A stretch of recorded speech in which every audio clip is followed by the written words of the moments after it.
Now I'm going to teach you how to set up a prospect. For prospects, we will actually use a link labeled prospects under the managing group. Click on prospects. Once it opens, you're going to press new. When you press new, you'll come up with a blank screen. For the sake of time, I've actually gone ahead and created a prospect.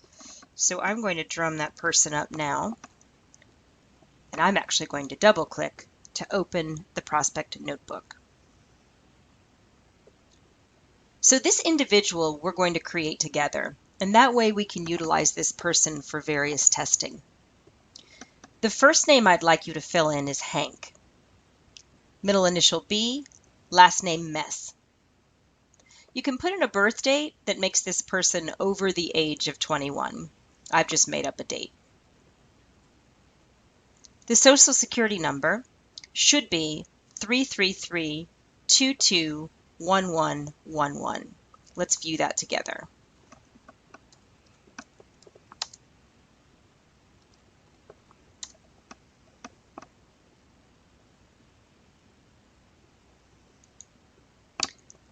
I would advise you to put in an employer. You can once again make that up. And then populate personal information here. If this were a real candidate, obviously you're checking for integrity, but you can just make these answers up now. Also fill in Hank at hank.com. That actually will follow down and preprint just below in this portal email. These two buttons will be pre-checked, and you can add in any comments about this individual.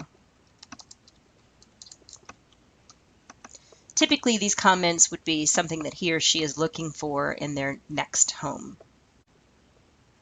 You'll notice when you typed in Hank B. Mess that it pre-populated the first line of the current address and also of the prior address. This is important that these two match exactly. Next, take a look at the larger field box. This larger field box is specifically for names and numbers of streets, also units or apartment numbers, and that's it. Make sure your city has its own specific field here, and the state has a drop-down, so utilize the appropriate state, zip code, and then be sure to enter United States. If your prospect is from another country, and you are running them here locally in the United States, make sure instead of entering their previous address, go ahead and enter in the address that they're hoping to obtain. More on international prospects later. The initiated by will pre-populate prospect. The source you must select by clicking this button and choose a source. The status will start as prospect and will change as you go along. Property, you do want to go ahead and fill this in. For my example, I'm using my test property. If this property had units, there would be units that I could populate underneath as well. Please fill in the date visited, the date needed, and the date pre-leased. The date pre-leased is not a mandatory field, but it is important that you use it consistently. Many people choose this date to be the date where an agreement was made. Now that we've entered all of the information for our primary prospect, Hank B. Mess, we're going to take a look at the rest of the prospect notebook. First and foremost, if you utilize an online application, this information will come in and be pre-populated. Typically, the application will come in as general fields pre-populated on one of these numbered tabs. Not everyone has the same numbered tabs. These are 100% customizable. So for now, we're going to assume that you're manually entering in the information or following up on an application to make sure that the information has been entered correctly. Now let's go ahead and add some secondary contacts onto our primary prospect. We'll click on the Contacts tab underneath the Prospect Notebook. We're going to click on Create New Contact.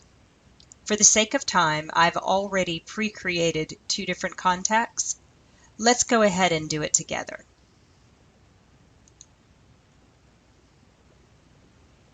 A blank screen will show up, and I'd like you to enter Josie, last name Clean. Make sure it's an individual rather than a company. Put in the Social Security number, 111-223333.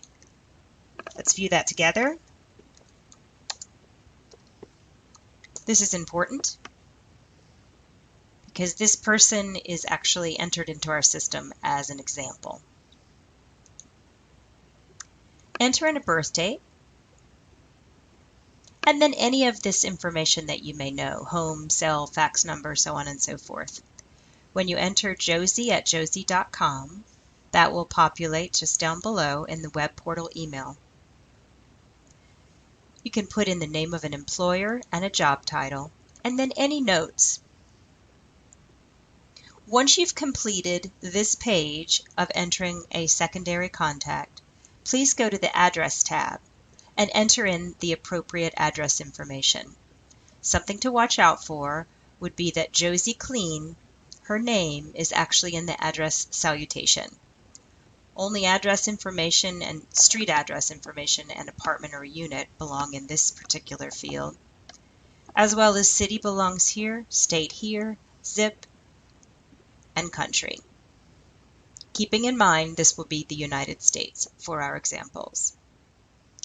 Billing, let's go ahead and check same as mailing. And if you need to add in the other previous addresses, you can click on this Change Mailing. Once you do, you'll see that you are able to create new and have date spans. So from this date to this date, this is where he or she lived, and so on. I'm going to click OK. Make sure all that's filled out, and then click OK as well. I'm going to go ahead and create one more just for my example. You don't need to worry about that.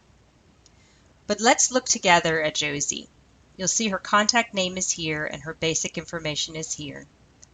If you ever need to edit her, you can come down here to Edit Contact. If one of the contacts is already in your system and you want to associate that contact with the key prospect, you can do that by adding a contact. That searches in your group of pre-created contacts, and you'll be able to find the person that you're looking for, provided they're already in the system. Creating new does what we just did. That allows us to create someone brand new to the system. Contact type is very important. We only want to utilize guarantor or tenant here. There are other choices, but we don't want to utilize those just yet.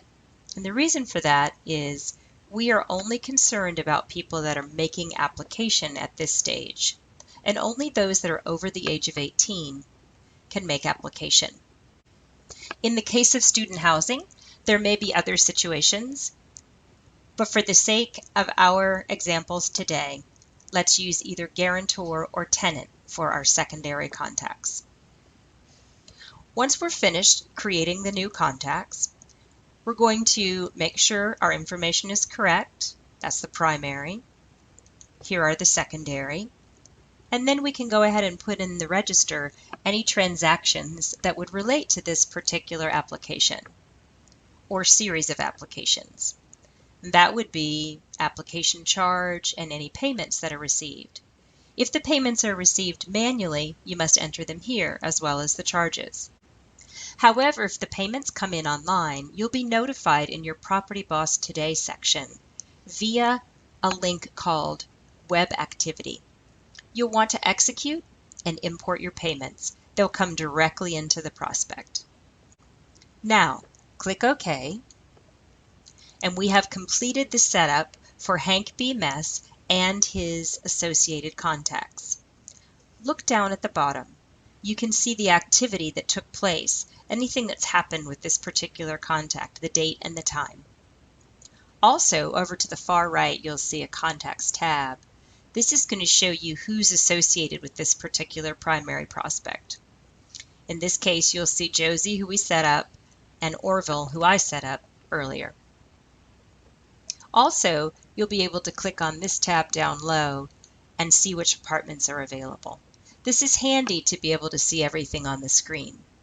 If you want to access this particular candidate again, you can go into the Find button as long as you know the last name and look up that individual, and it'll highlight, and you can double-click and enter the prospect notebook. If, however, you're unable to locate that particular individual, they should be in some order. Whatever you highlight at the top, that will sort. So for example, if I wanted to sort by date needed, I would be able to do so by clicking on this particular field. Well, that ends our lesson for today. You'll want to pick back up and learn how to test a screening candidate. Thank you.